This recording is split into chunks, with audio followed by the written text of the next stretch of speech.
Our comments have exploded through the roof. So there you go. What's up, Lancaster? This is Lancaster Connects. My name is Ben McClure.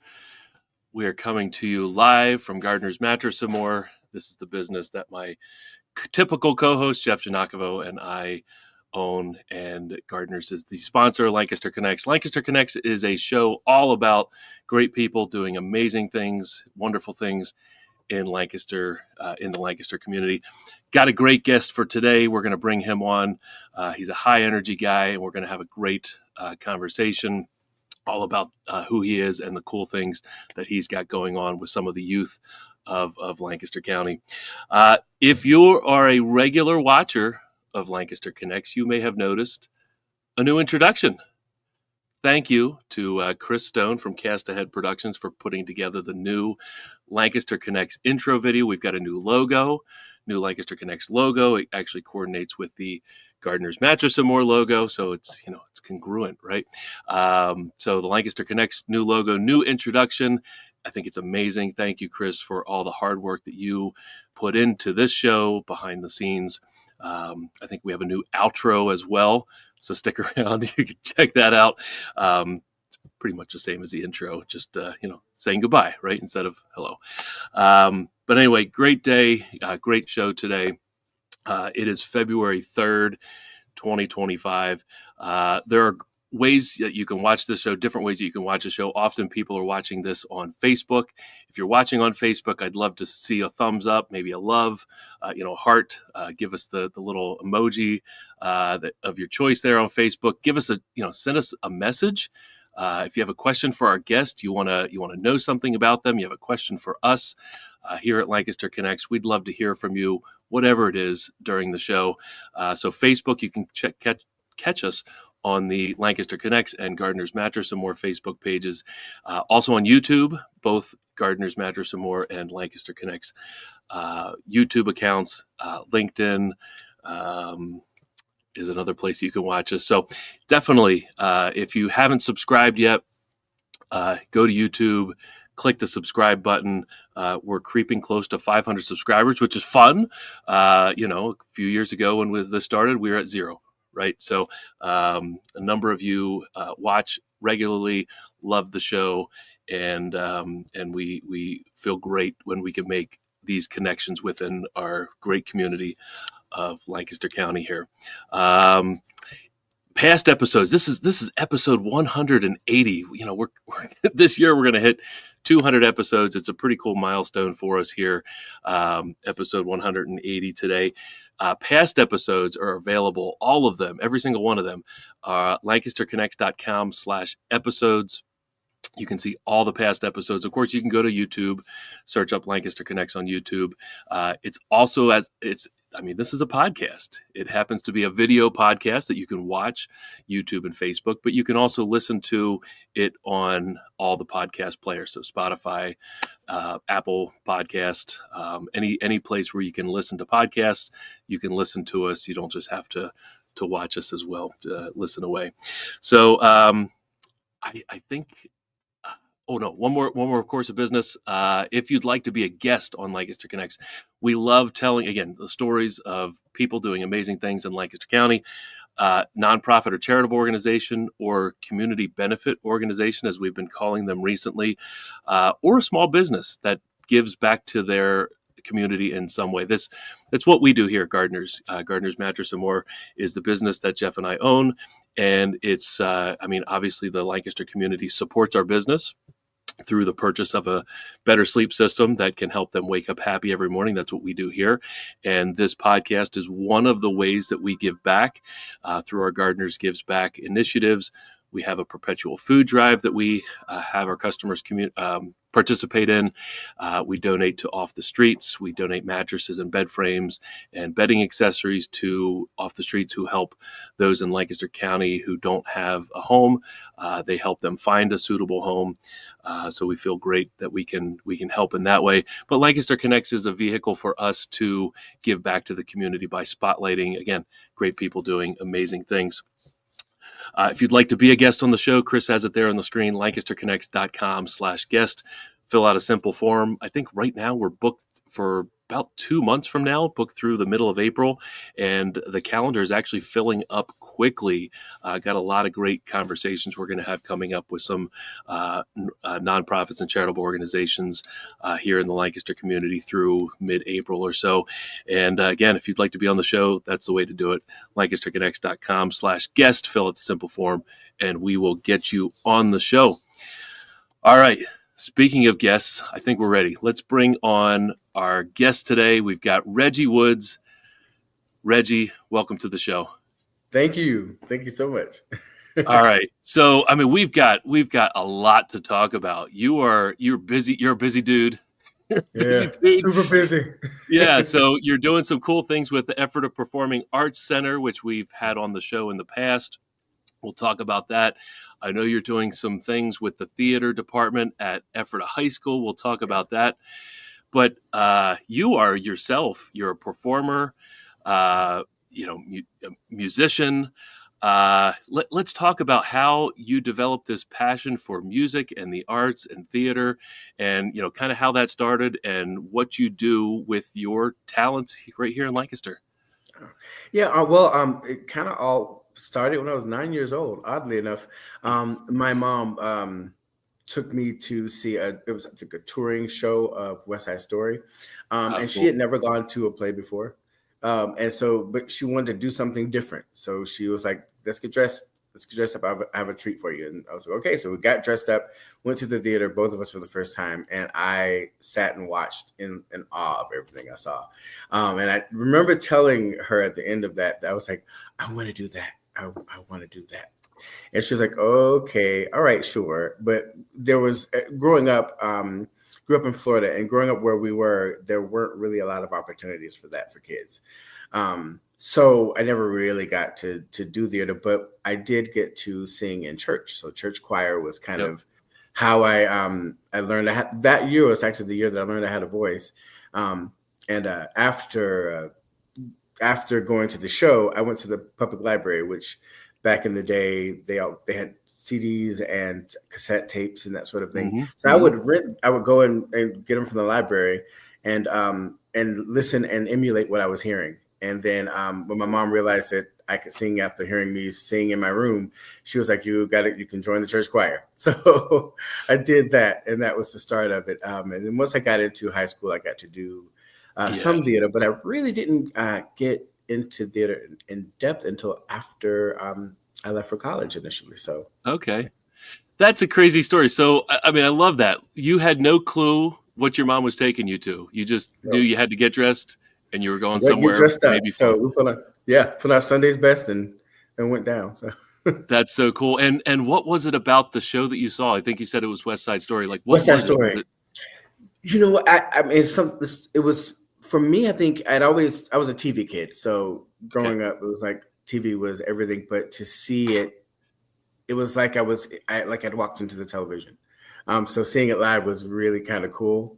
And so I think that was what it was, because the moment it started with the fight, the dance battle kind of fight in the beginning. And from that moment, I was hooked. And I think one of the biggest moments was watching the song Maria, because that was the big solo in the show, and just seeing someone stand and own the space. And it was just magical for me. I was like, wow.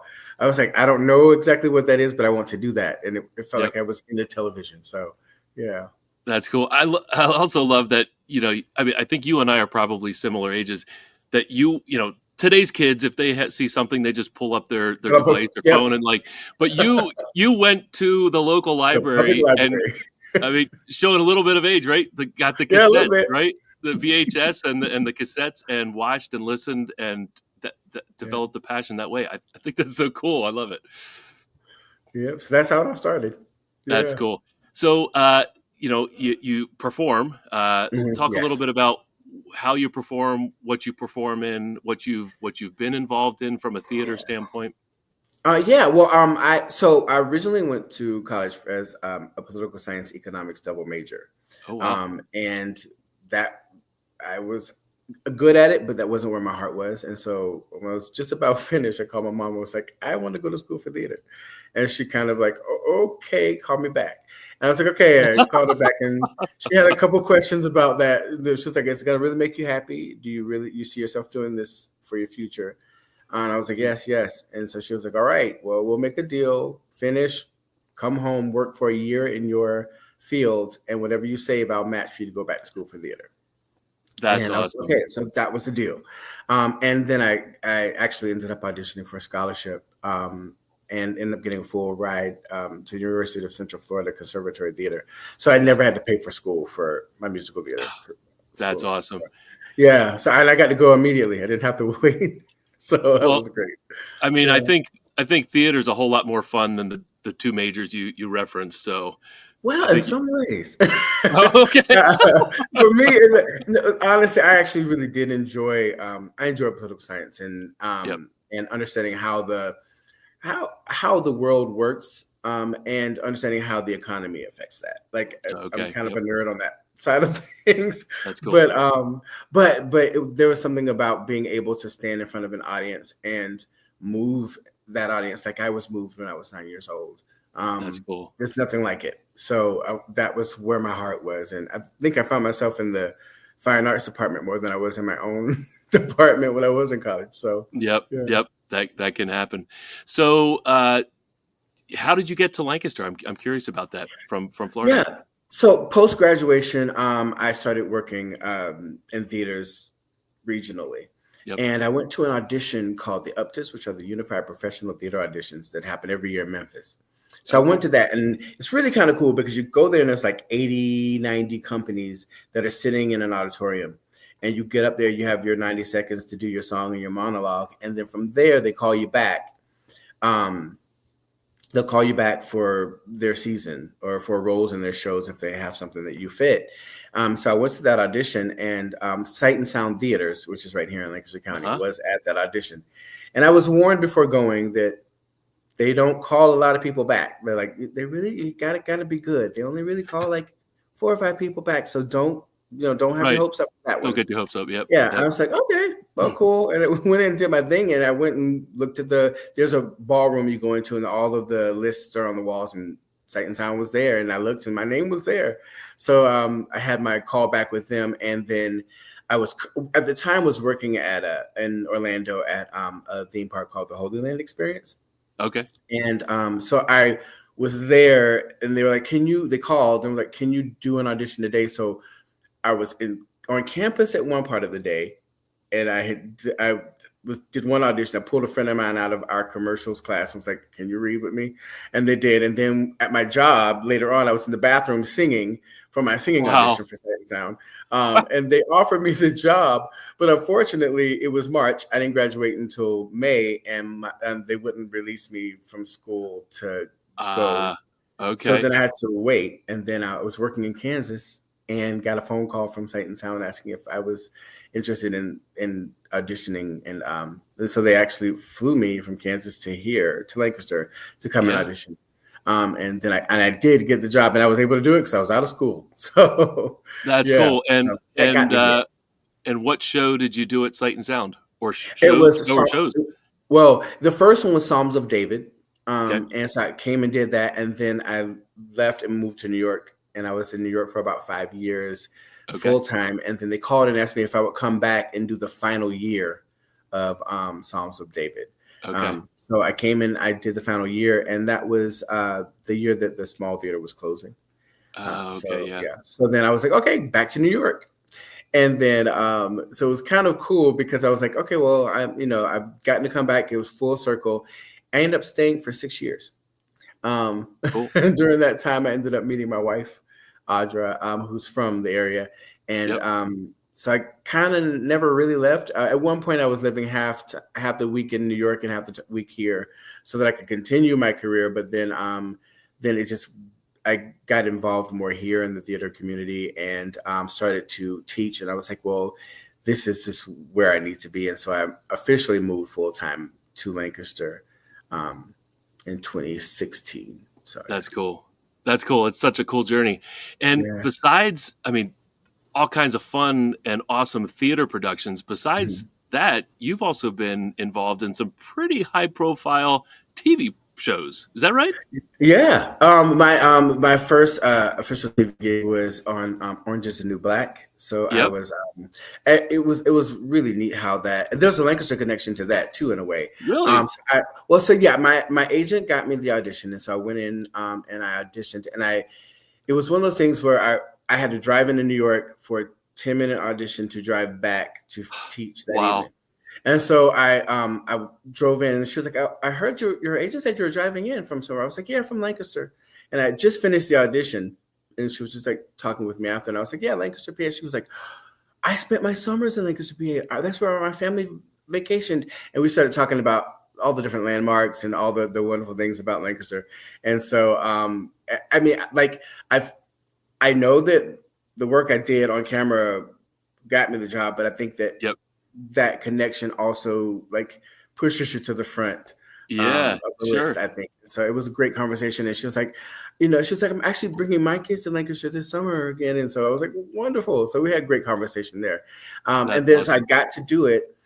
And then it was only supposed to be one episode, which I was more than happy about. Like, I was like, I'm going to be on a big show. And then I got an email from my agent, like, I want to say a month later. And he just forwarded me the email. He goes, they want you back on the show. And he forwarded me an email. And it was just where one of the producers was saying, bring back the guy from episode 3 who was the orderly. And so I was like, whoa, okay, great. That's me. Great. That's awesome. Yeah, and then that one was much more involved. And I got to work with Mackenzie Phillips, who was one of my mom's favorite actresses.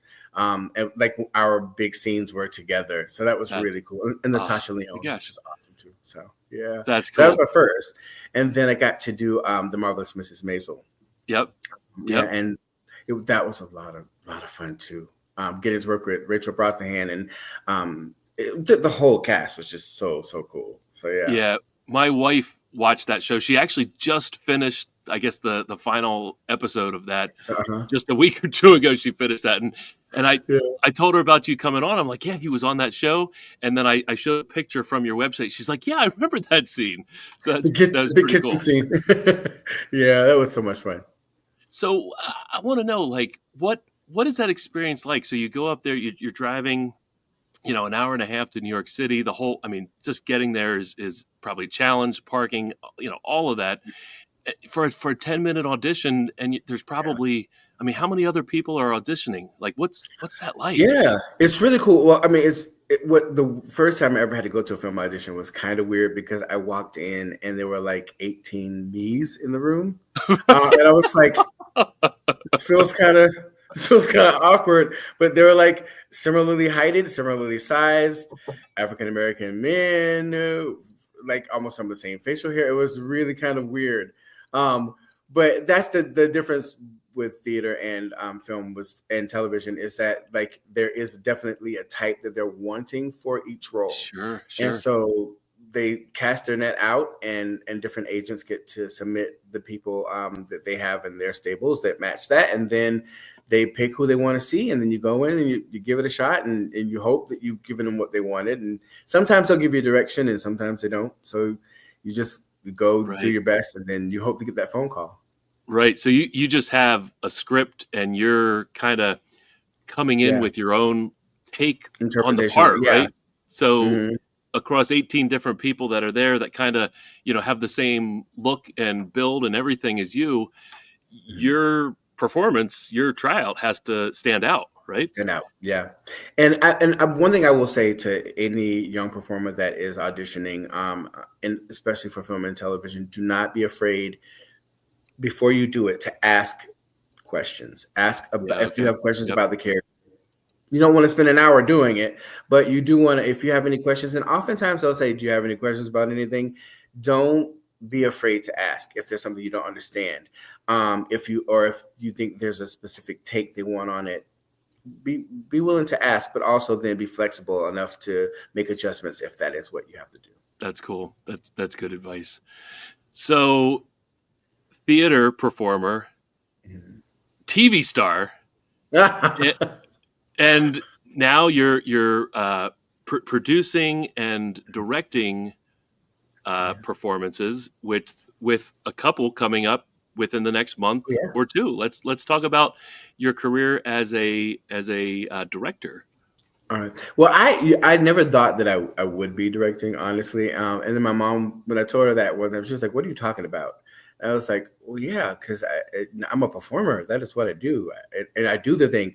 And she was like, "Well, do you remember when you were 12 years old and you put together the entire Easter program at your grandma's church? Like you were like these people are gonna sing. This is the song you're gonna sing.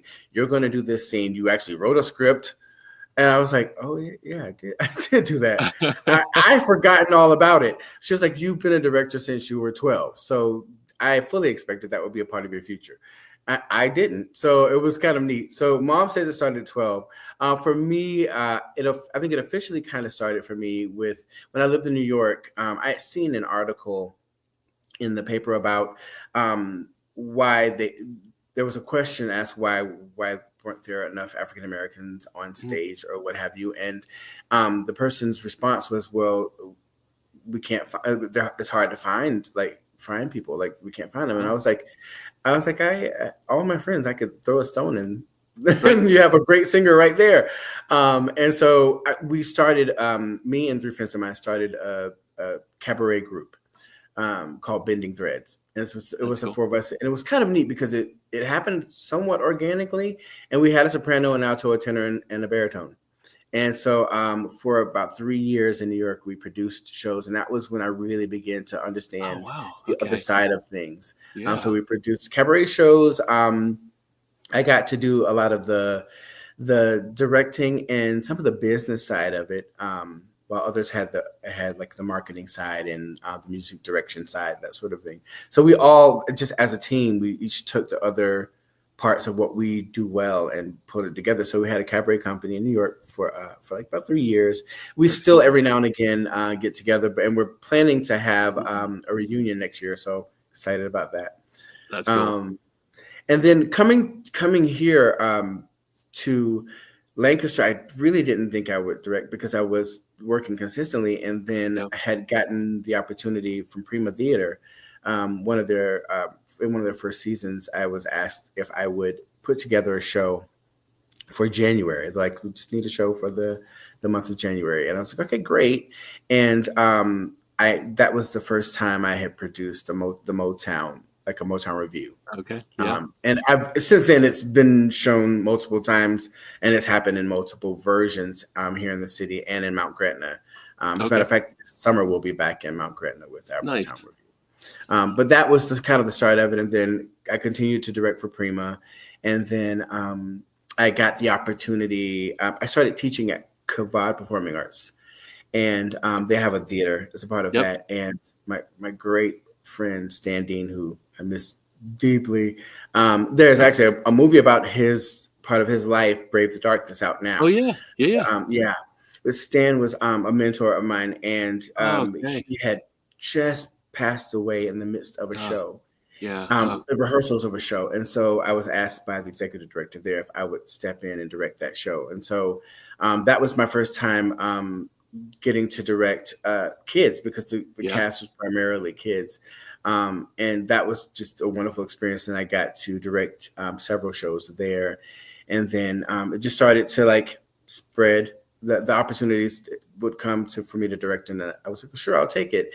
But a lot of what I do now is cabaret-inspired cabaret work.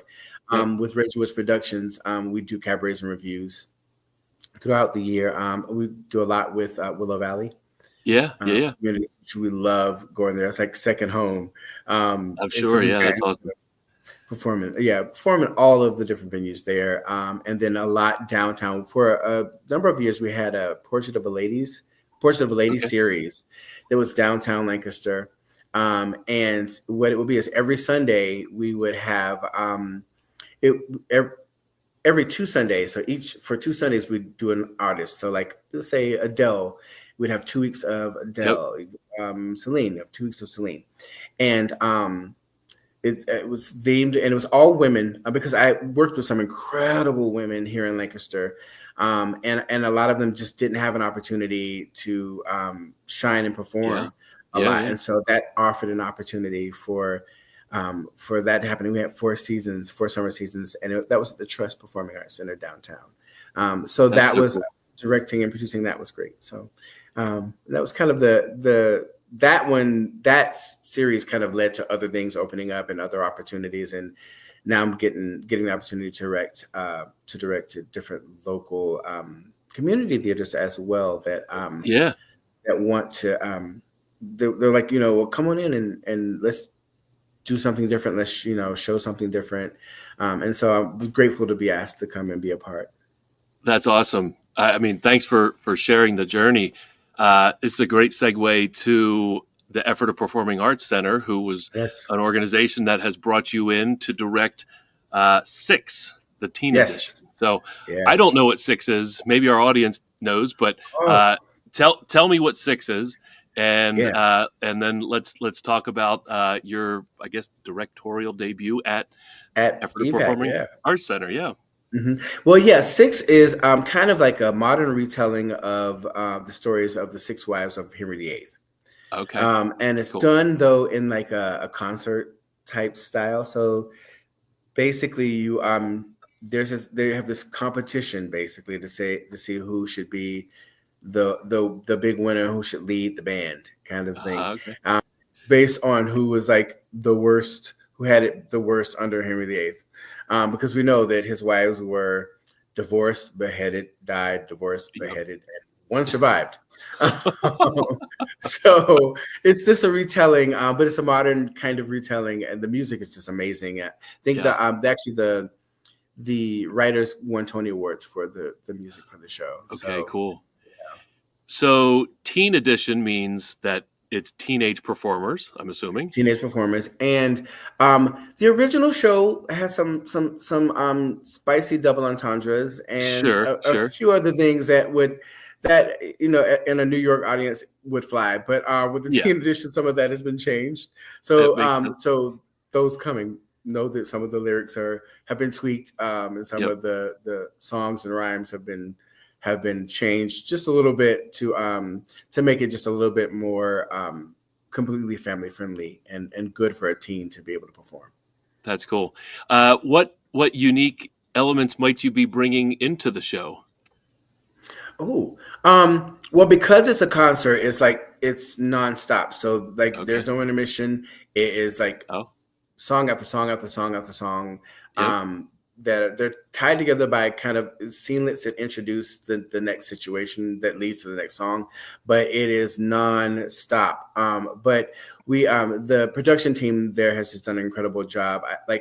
Anything I could have dreamed up and I asked for, they made it happen. I don't know how, but so when you walk, even just walking in and seeing the lighting and the stage, the way it's set up, all the way to the throne that's on the set, like all of those things were things that I dreamed up, and they made it happen and happen well. So, awesome. But bringing in just some of that, the pop sensibility, but also still bringing the heart of the piece too, and making sure that the 6 women that we're representing there are being honored.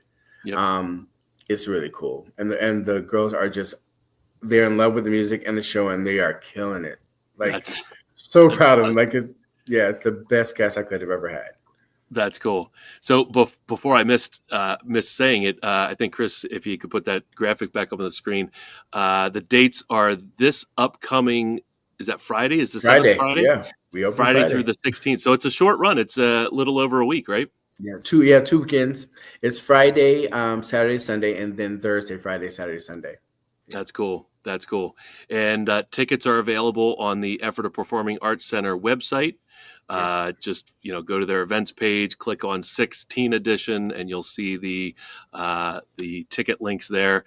I wanted to ask Reji, so you've directed adults, and now you're directing, and maybe you've directed teens in the past. What's it like? I mean, what's the difference in directing kids versus adults? Well, oddly enough, I think if anything, depending on the age, it's endurance. Like when I'm with the littles, I know I have like a short amount of time to get a lot accomplished. Yeah, yeah. Before they're tired or before Yeah. it starts to wonder. Well, And then kids are busy. I mean, between it's school dead. and schoolwork and maybe Yeah. sports and other things. I mean, yeah, you're right. There's a short time frame there. Yeah, it is. And with the teens, it's actually a little bit more it's a little bit more relaxed because I feel that by then they know what their passion is, and if they're Yeah. doing theater, they want to be there. That's true. And so a lot of times they'll sacrifice other things to make sure they're there. So working with them it's a little bit more relaxed because I can also give a direction and they kind of get it and know where to go. And if they don't, I can easily explain and they can get it quickly, which I love. But one thing I will say that's a through line between all the 3 levels or ages that I've worked with is that I don't ever dumb it down based on age. I always call everybody that I work with, if I say you're a young professional or you're a professional, even if it's in a community setting, I treat everybody like so that they know that I trust them and that they're a part of creating this world that people are going to come and see. And if it's just my world, then I won't have buy-in. And if it's just my world, then it can fall flat. But if we're creating it together, then it has life because they're the ones that are bringing those words to life when they breathe life into that when they speak. So a part of them has to be a part of it. So that's awesome. That's awesome. So what do you find most exciting about putting this show on at Ephrata Performing Arts Center? Well, 2 things, honestly. Working with the team at EPAC has just been incredible, and like seeing everything come from the page to life, and seeing like just that vision come to life is great. But the other thing for me is watching the actors have breakthroughs. Like that's like the coolest thing. Like watching someone like have a hard moment or not quite understand the character, and then they have that aha moment, and you see it in their eyes, and then it shows in the performance. That's butter. I just love it. Like that's just like the best thing, and I've gotten to see that in this process as well, and so I'm grateful. That's cool. That's cool. You don't seem like the type of guy that would get like nervous or get jitters about, performing or putting on a show like that. But do you like Friday afternoon? What's Reji feeling like? From me, if I'm not performing, I'm golden because I feel like I know we're prepared. I know the kids are like just terrific. So like I'm not really nervous even about the show. I'm more concerned with making sure that everyone is feeling good. This in the cast. Now, if I'm performing, that's a whole different ballgame. Oh, okay. And I don't know. I've always been told that if you're not a little bit nervous and you don't care. So I always take that in. Yeah. But for me, it's like right before, man, the moment before, I'm like, I gotta go to the bathroom. I don't feel well. Oh my gosh. And then the minute the music hits, and then I step into the wings and go, it all dissipates, and then it's just I'm in that world, and then I don't feel that afterwards. It's just right before. So that's just I'm like, if I don't have that, then I'm like, okay, what's going on? So I'm accepting it. That's cool. Do you have any like pre-show routine that you go through? I know like sometimes people eat a particular meal or do a particular thing or whatever. Do you have any sort of like pre-game warm-up? Yeah, there's 3 things that I do. So I get like the miniature bag of the Lay's plain potato chips. Okay. And it's something with the salt and the oil that just kind of coats everything, especially if I'm singing it. And I didn't realize that was a thing until I started telling my friends. I'm like, oh yeah, that's an industry secret. I'm like, how did I not know that? I just happened to have one and it made it feel better. So I tried it again, and it happened again, and that's been a thing. That's amazing. So I do that. I have my vocal mist that I will put on and hydrate to that, and then I listen to a couple songs, but like just kind of in rotation. But the one that I have to listen to last is Eminem's "Lose Yourself."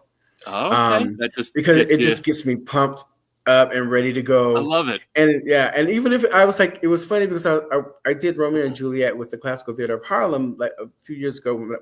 More than a few years ago when I first moved to New York, and like my role was not like a hype or role at all, but I had to listen to that. So I'm like, my first scene is very calm, but I'm in the background. Dun, dun, dun, dun, dun. Yeah, so I love it. I but I love it. have It's to like, listen to that song. I'm a huge baseball fan, and that's like your walk up music. You know, every batter Yeah, has their. I mean, I love it. "Lose Yourself" by Eminem is your that's my song. pre-performance go to. That's cool. Yeah. So we talked about what you're excited about. What are some challenges with maybe community theater, just kind of in general, and putting on a show like this? What challenges do you face as a director? Well, for me, so the hardest thing for me is to visualize it before people are there. So like I know a lot of my friends who direct, I will look in their books and they have like everything outlined to a T. And I'll have like my basic notes for a scene of where I want it to go and what I want to have happen.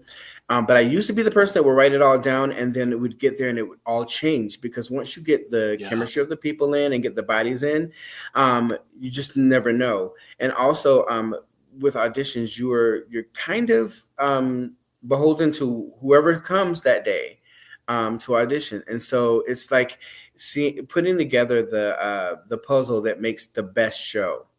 So sometimes I think that once you get through the casting process, at least for me, sometimes that's the biggest challenge. But once you get through the casting process, it doesn't feel very challenging, because I feel very just like fortunate that the cast that I've worked with, they've fit where we put them, and they just excel and exceed. And so my wife always says, she's like, well, you have a talent with casting. And I was like, well, I don't know. I have a story in my head and I can hear it and I can see it. And when someone comes in the room and they present it, then it feels like it's like magic. And I'm like, okay, well then that's the cool person. And it normally works out. So I've been very grateful and very fortunate. But that's awesome. The hardest thing is just trying to do that ahead of time, figure all of that out ahead of time before you get the people there. And then also letting go and being flexible to change some things that you were set on, because you may be expecting that this character would walk into the door, but it's this person, and they convince you that they're the one. And then so now you kind of have to bend and ebb and flow to like take on their attributes and make them shine the best in the work that's presented. So that's awesome.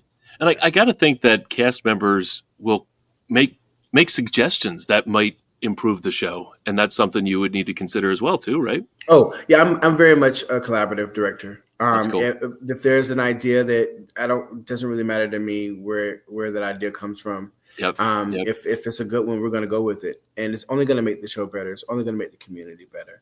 That's awesome. that we're presenting there. I mean, actually, last year we have at Ephrata High School, we have like the best custodial staff. And one time one of our custodians came in and he was like kind of watching, and he's kind of like our theater dad in a way. Now he's kind of like adopted us, but he came in and he had an idea. He was like, oh, it would be funny if da da da da da. I was like, that actually would be funny. And we put it in the show. And he was like, he was shocked, and it was like, I never thought that something that I thought of would ever be put on the stage. And I was that's like, well, so cool. It was a great idea. So I'm very much a collaborative director. Like if someone has an idea, I will consider it. I'll always consider it. I may not always do it, but I will always consider it and see if it would work. And if it's the best choice, then we want to serve the show. So that's so cool. So good segue to talk about Ephrata High School. So you've got a show. You're directing Chicago. Yes, Chicago Teen Edition. So that's with Ephrata High School students. Yes, and also teenagers, right? Yep. So what's the story of Chicago, and what are you bringing to it? Yeah, well, the story of Chicago. I mean, it's been a Broadway. It's been on Broadway for the longest time, and it's still running today. Which is great. And then we had the blockbuster movie years ago, and but it's primarily about Roxy Hart. It takes place in the 1920s, the Roaring 20s, and where jazz and booze are the thing, though in our production there's not much booze. Not in the Teen Edition. No, but it's about Roxy Hart, who who commits a crime, and then she is she's taken to jail, and she sees how she can make a name for herself, because at that time crime was a hot topic. So if you were infamous, it was just as good as being famous. It sometimes made you famous. And one of the things we talk with the kids, because I don't think they didn't quite understand the importance of newspapers then. And I was like, so guys, I was like, in the 20s, if a story splashed on the front page, that was like social media. Newspaper of that time was like social media of today. So I was like, so when you saw somebody with short blonde hair on the cover, many women would go and get the short blonde hair, or you see a guy in this specific kind of suit, because that was the cool thing to do. People would go and do that, but it was from the paper. Now it's from TikTok or other social media platforms. So, that's cool. That's one of the cool correlations we try to make with the kids. And this show is the end of March, I believe. Yes, March 27th through the 29th. And to get tickets for that, I guess go to the Ephrata High School page and find it there. And the ticket link will be up pretty soon now, because we're moving into phase 2 of the show for rehearsals. We try to front load music and dance, and then we move into blocking and piecing the show together, and then we run the mess out of it so that it feels like it's second nature, and they don't have to worry about anything. So that's cool. And do you have a pit band for that? Yes, we do, and the majority of the pit is actually students. That's awesome, which we absolutely love. Yeah. Get everybody involved. I love it. So you're obviously extremely involved in the Lancaster arts and theater scene. What excites you the most about what you see going on in Lancaster City, in Lancaster County, related to the arts? music, theater, everything that you're involved in. What excites you about the Lancaster scene there? I think there are two things that excite me. The one thing is seeing that there is a place for everyone. There's so many theaters and so many organizations where you can get out and you can perform. You have like Servant Stage, you have Prima Theater, you have EPAC, you have the Fulton, AMT, like so many different places that people can showcase their skills and abilities and talents here. And so it's like a home for everyone who wants a home in the arts. So that's the first thing that I really love. But I also love the fact that there has been a concerted effort to start to work with the next generation of performers that'll be coming. So there's been a really cool shift to focusing on the youth and the teens in our community with as it pertains to theater and with music, and seeing just some of the talent that comes out of this area is just incredible. And I know I feel like we'll have a lot more Jonathan Groffs coming out of the area now because of that's so cool. And you're right. I mean, a number of the the theaters you referenced, we've had on the show. We've had Prima on the show, of course, EPAC, Sight and Sound we had on the show a couple years ago. There's kind of maybe a revival of these sorts of places where you can experience the arts, and they're quite popular, and they've been around for years, which is just awesome. And kudos to you and what you've been able to do with your own career, and then of course what you're doing for these kids. I just think it's amazing. I think it's awesome. Thank you. Yeah. So that's been my heart has just been to share what I've learned and make it easier. The sun is shining in my window here, so sorry about it. It's like woo! The spotlight came on. I mean, it's like perfect. Poop. But yeah, just to have the ability to share and to do the things that I didn't have access to when I was a kid. If that makes life easier. There we go. It's just great because I didn't have growing up. We didn't have those opportunities. We didn't have the Prima theaters and the Servant Stages, and that catered to youth. So that's awesome. So great to be able to do it now. So this is the value of an excellent producer. So something we talked about pre-show that I had forgotten about. Chris reminded me just now on the backstage. Oh, yeah. Later in February, I think you told Mm-hmm. me, at Ephrata Performing Arts Center, you're Mm-hmm. participating in a celebration of the evolution of Black music. I think is the name of Yes. the show, correct? Yep, it sure is. So tell us about what that is, and actually that leads into kind of my conversation with the group that's putting this on. My conversation with them is next week, so this is Oh, kind of a good great. lead in for that show. So yeah, tell us about what Yeah. you're doing here. Yeah, well, so the evolution of Black music basically celebrates the contributions of African Americans in Yeah, music from essentially from Africa to today. that's cool. So and seeing how music traveled, across the Atlantic into Yep, the United States, and then we see the different decades and the different genres of music that kind of that's cool. bloomed and grew out of that. So you'll get some 60s and 70s and some 80s and 90s and 40s. Yeah, One of the things that I get to sing in the show, which is very poignant and means a lot to me, is I get to sing "Strange Fruit" by Billie Holiday, which is oh cool. a very stirring and oftentimes heavy song. But Billie Holiday is one of my favorite artists ever, and That's so cool. getting to sing a song that was a staple of hers in the show Yeah, is kind of incredible. So. that's cool. Is that the only performance you're doing during that show, or Oh no, we all do various. We come in and okay, out of the show in that's cool. various scenes, so you'll see everybody in the show several times. Yeah. Gotcha. So there's two opportunities to see Reji Mhm. at the Ephrata Performing Arts Theater. First as a director for 16 Okay. edition, February 7th through the 16th.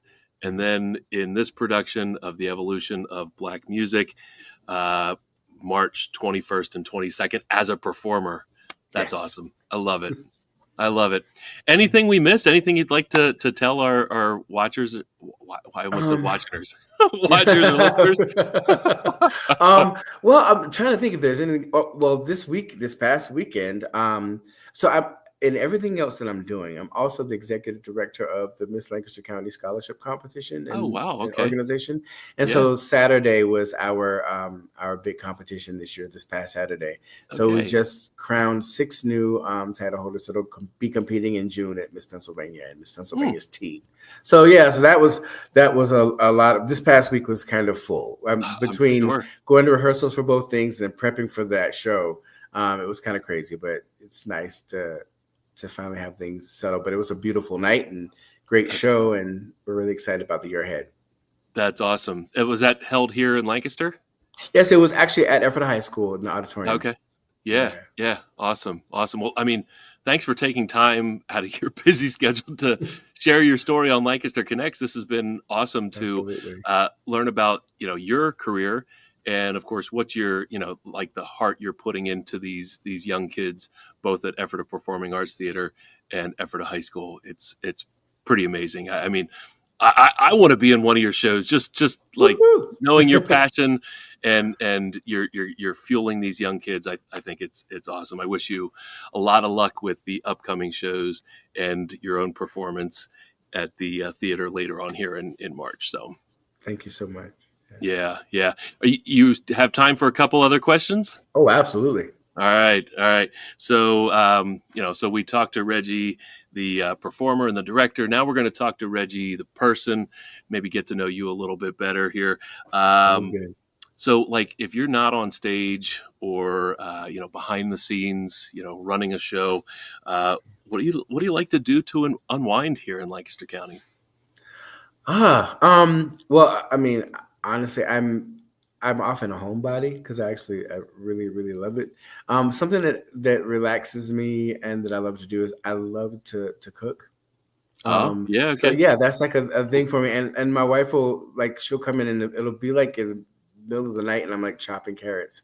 And she was like, What what are you is doing? going on? And I was like, oh, I'm gonna make a soup, and so she's like, okay. But it's 3 Any a.m. particular reason? Right.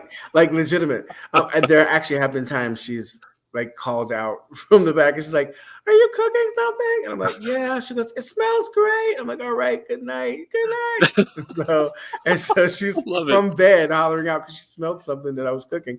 I don't know why, but it just relaxes me. Yep. I normally put on a book on Audible and get the veggies out and chop. Or make a marinade for something. Like it's just like I don't know why, but that just relaxes me, and it also makes me feel good too when I get to cook for other people and seeing them like enjoy that meal. It's like it brings me some joy. So I mean, I got to know, in the middle of the night, is it just like you can't sleep and you're like, well, I guess I'm gonna go cook, or like you like get woken up and like I gotta go chop some carrots? You know what? Honestly. I'm a late night person. Okay. Like honestly, like I legitimately, if I'm going to bed before 2, it's just because I've done something where I was super tired that day. So for me, it's like I'll get my around 10 o'clock once like I'm done with the rehearsals or whatever, I'll get home and then like I'll have like a burst of needing to take care of whatever on the computer at that time. Right. So I do most of my stuff at night. And then afterwards I'm like still kind of like not ready for bed. Not ready to go to bed yet. And I'm like, okay, well, what do we have there? And sometimes it's kind of crazy, but like I'll be in the middle of the day. Like the first time I made a shepherd's pie, I didn't know how to make a shepherd's pie. I had one, but I was like, oh, I'm going to make a shepherd's pie today. And so I literally just went to the store, bought all the ingredients for it, and just made it. And my wife, she always like laughs because she's like, okay, where's your recipe? I'm like, I don't have a recipe. And she's like, how do you do that? How do you just toss it in and you toss it in and it tastes great. Now, how do you do that? I'm like, I don't know. I just see it in my head and then I want to make it happen and I have an idea of how to do it. And so that's cool. It's a gift. Embrace it, right? I'll take it.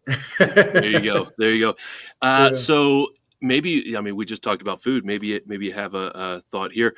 What is your favorite restaurant here in Lancaster County? Favorite restaurant? Oh, that's a toughie.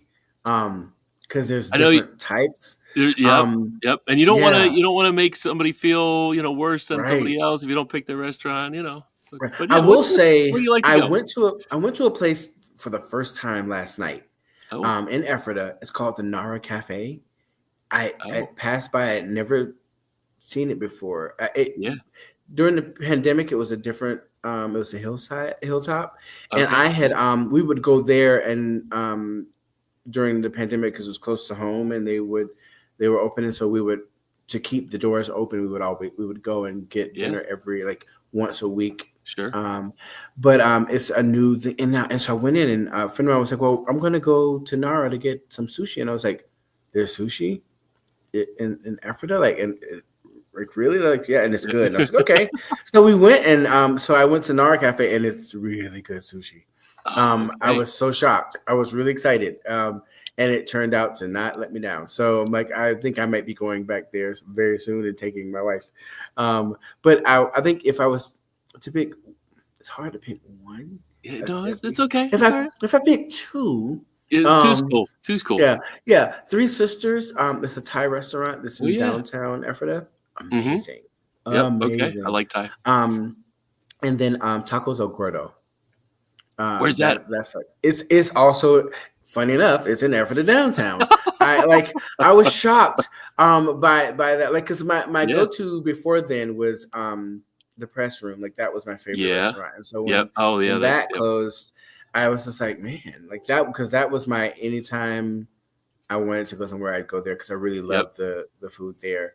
But then now that I'm spending more time in Ephrata, I've actually started to explore and like now I found some really amazing restaurants that are right in my back door, which I never would have known about.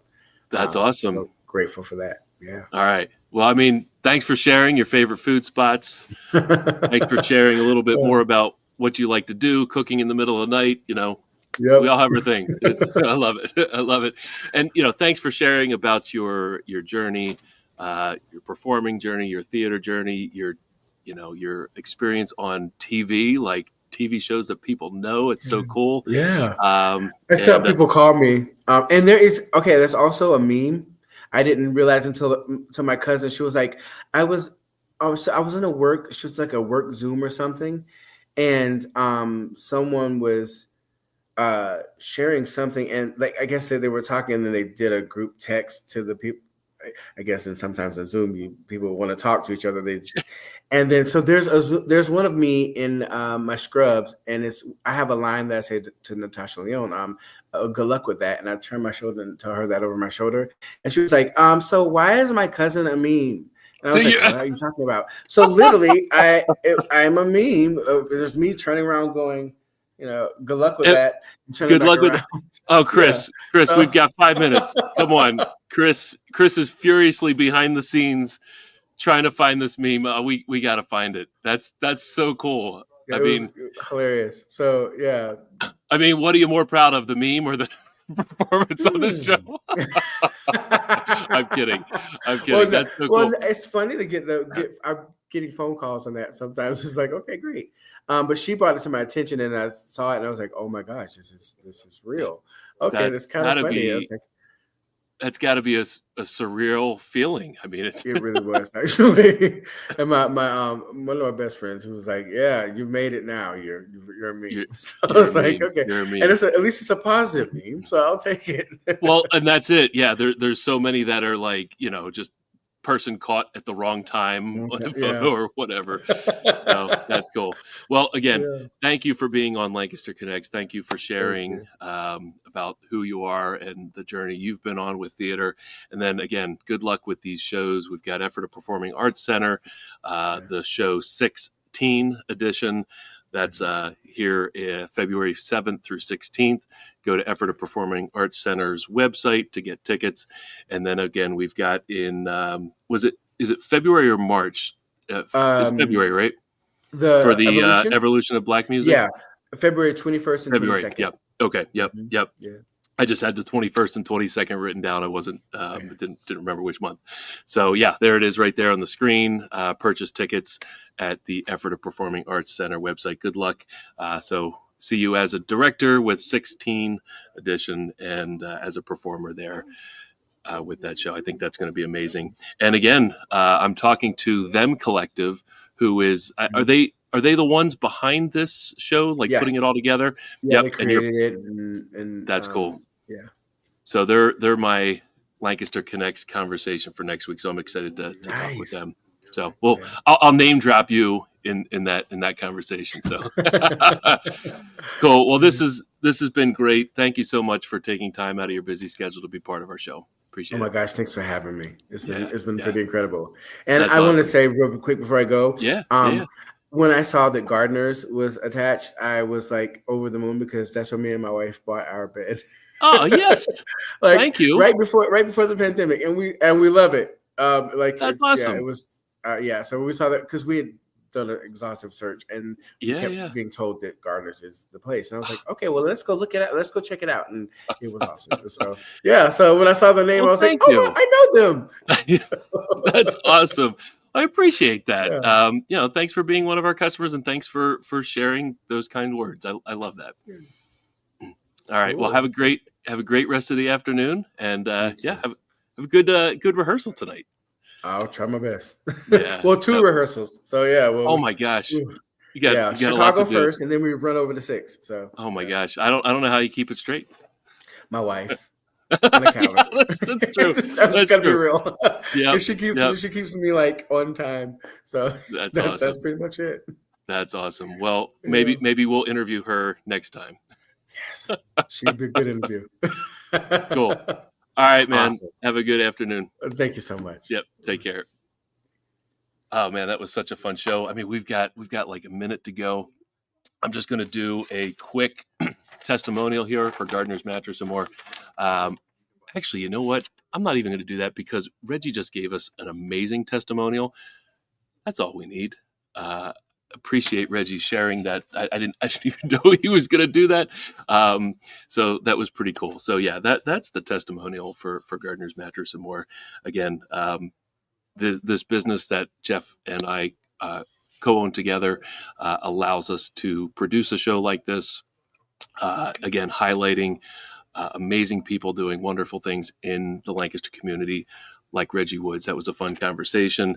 Definitely check out the shows that he's going to be in. Go to his website, go to the Ephrata Performing Arts Center's website.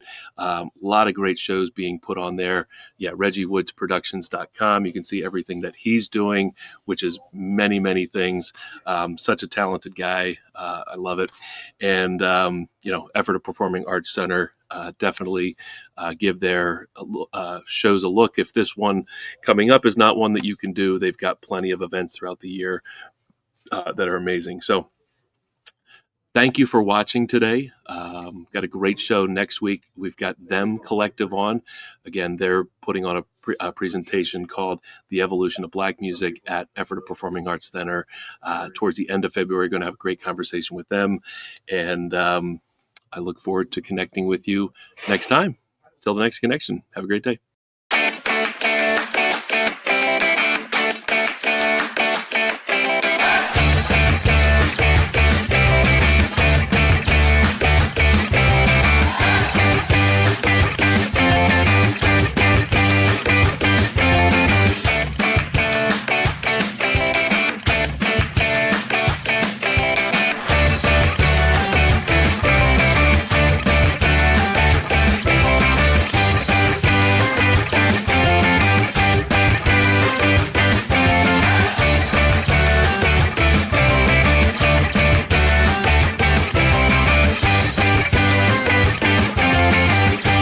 Comments have exploded through the roof. So there you go.